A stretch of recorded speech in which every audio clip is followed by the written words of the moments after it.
Kami ingin hadir di Gomo tahun ajaran baru 2021-2022.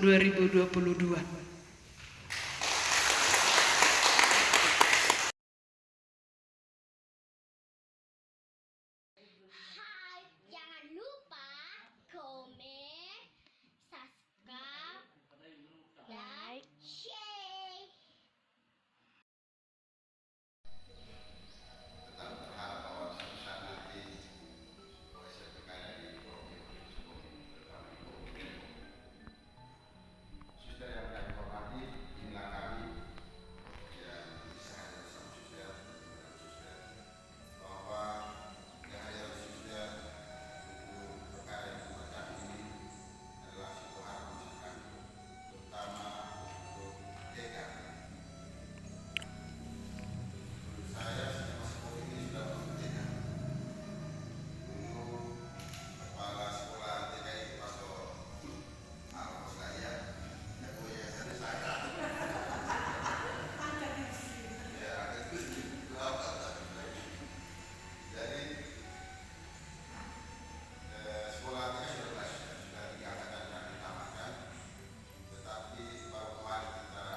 Dalam membangun satu sistem sumber daya manusia, khususnya umat Katolik dan secara umum seluruh masyarakat, terutama di Gomo. Tadi bahwa bagaimana pembangunan nanti bisa, ya, pemerintah mengambil bagian, tapi dibangun pemerintah, tapi dihibahkan nantinya, bisa.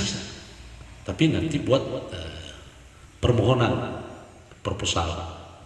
Ya, sehingga di Dinas Pendidikan ngambil bagian itu dibangun misalnya 2 ruangan oleh anggaran pemerintah, tapi setelah selesai dihibahkan kepada yayasan Katolik.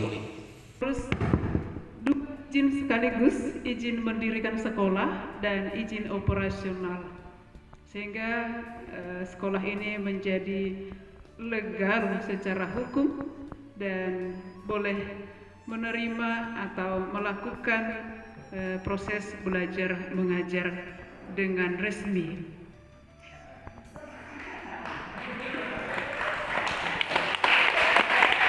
Kami ingin hadir di Gomo tahun ajaran baru 2021-2022.